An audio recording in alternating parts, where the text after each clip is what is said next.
한평생 넘게 애연가로 살아온 것이 결국 건강에 해를 가져온 것이다.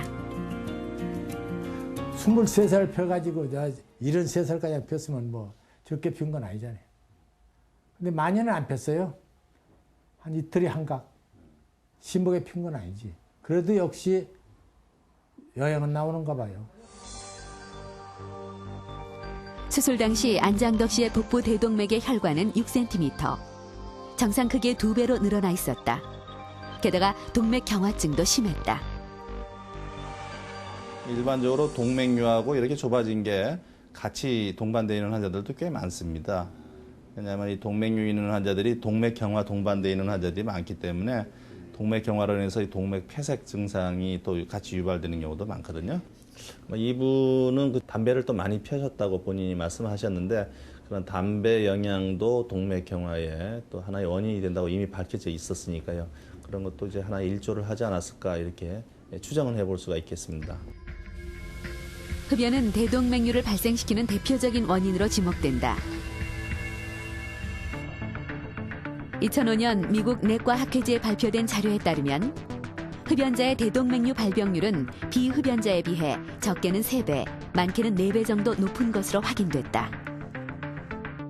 모든 대동맥 질환이 흡연과 아주 굉장히 밀접한 관계가 있습니다. 이건 왜 그런가 하면 동맥은 바로 여러 가지 아까 말씀드렸지만 늘었다 줄었다 하는 특성을 가지고 있어요. 심지어는 이게 보통 어린 애의 경우에는 한 40%, 50%까지 늘었다 줄었다 합니다. 그래서 이렇게 늘었다 줄었다 하기 때문에 이걸 갖다가 줄이고 늘리는 그런 약물에 굉장히 아주 민감해요. 그런데 이 니코틴, 우리 담배에 들어있는 니코틴 성분은 이걸 갖다 아주 그냥 경련을 일으키다시피 할 정도로 혈관을 쪼그라들게 만들고 흡연을 피게 하게 되거든요. 그래서 그 부분이 여기저기 발생하다 보면 그 부분이 망가지고 석회화가 오고 이래서 동맥 벽 자체가 이제 여기저기가 손상이 가고 그러다 보면 그 약한 부분이 꼭 생기게 돼 있어요. 똑같이 이게 받는 게 아니라 약한 데가 힘을 많이 받게 되고 많이 받은 데가 찢어지거나 아니면 늘어나거나 이렇게 돼서 동맥류가 발생하게 됩니다. 그래서 흡연은 동맥에는 아주 가장 큰 무서운 적이다 이렇게 보시면 틀림없습니다. 3월, 개관과 함께 활기를 되찾은 대학 캠퍼스. 친구들과 운동을 즐기는 상희 씨의 모습도 활기가 넘쳐 보인다. 하지만 2년 전 그는 갑자기 의식을 잃고 쓰러져 생과 사를 오갔었다. 대동맥류가 파열된 것이다. 집에서 다림질하고 있었거든요. 다림질하고 있는데 그 가슴 속에서 이만한 덩어리 같은 게 막 갑자기 생기더니 몸을 휘젓는 듯한 느낌이 나더라고요. 그래서 이게 뭐지 하고 생각을 했었는데 점점 더 너무 아파오니까 그대로 그냥 이렇게 쓰러져가지고.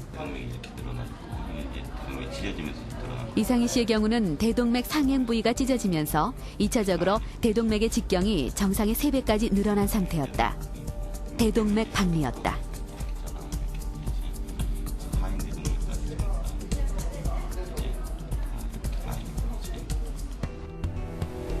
혈관은 3개의 층으로 이루어져 있는데 혈관의 가장 안쪽, 내막이 압력에 의해 찢어지는 것을 대동맥 박리라고 한다.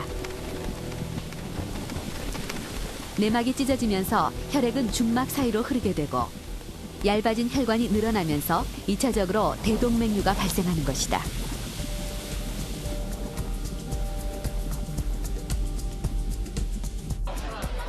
젊은 나이인데다 평소 술, 담배도 하지 않았던 이상희 씨. 게다가 친구들이 패스트푸드를 선호할 때도 한식을 고집하는 건강한 생활을 해왔다. 그런데 그에게 대동맥류 파열은 왜 생긴 것일까? 우리나라가 점점 패스트푸드라든가 요즘 이제 어린애들 비만서부터 혈압 이런 게 이제 상당히 문제가 되고 또 젊은 층에서도 상당히 혈압을 가지고 있는 사람들이 많습니다. 근데 본인들이 증상이 없기 때문에 본인들이 못 느끼고 지금 봐서는 이제 고혈압 때문에 생긴 거라고 지금 생각을 하고 있습니다.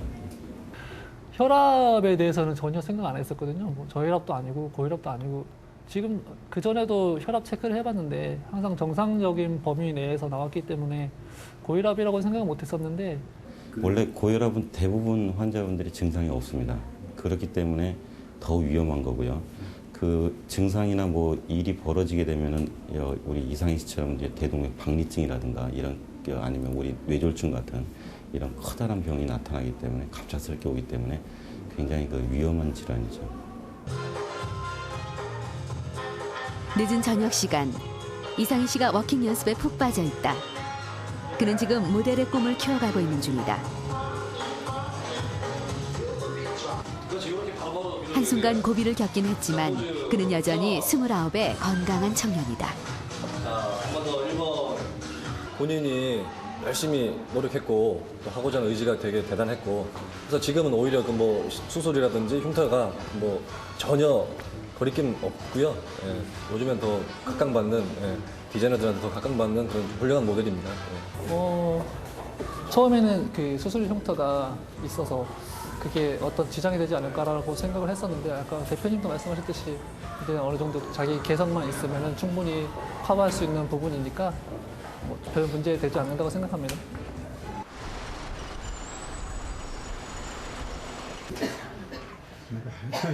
고혈압으로 인해 대동맥이 찢어지면서 나타나는 대동맥 박리는 재발할 위험이 크다.